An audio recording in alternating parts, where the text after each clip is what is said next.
Meie noor vabariik tervitab uut ja helget päeva. See õnnetu vang võis alles eile veel olla mõne suure tehase direktor.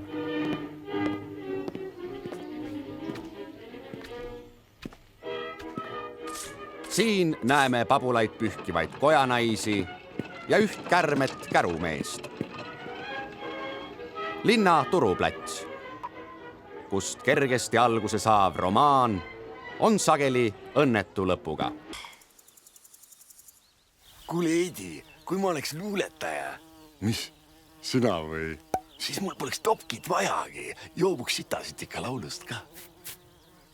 Vaata, lapsuke, selliseid pilte nimetatakse pornograafilisteks. Oi, Roik, see maksab ju meile kunstnikele toetust. Miks nad siis töid nõuavad? Nüüd näeme lugu ühest moodsast elumajast ja kohtume selle elanikega. See härra ei leia täna ajalehest ühtegi artiklit röövimisest, tapmisest ega kohutavast õnnetusest. Siin aga on Anna, kes teenis uues ametis esimese palga.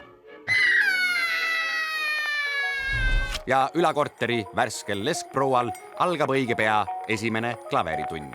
Mis oleks, kui me alustuseks lihtsalt kuuleksime koos muusikat ja võib-olla ka tantsiksime?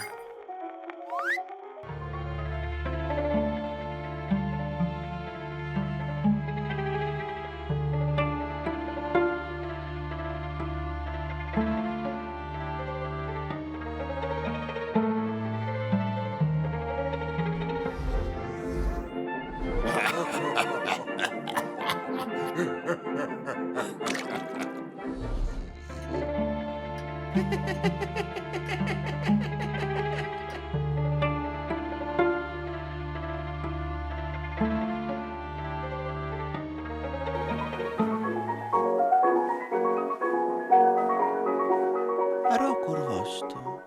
Mina jälle sain selle haiguse sinu isalt.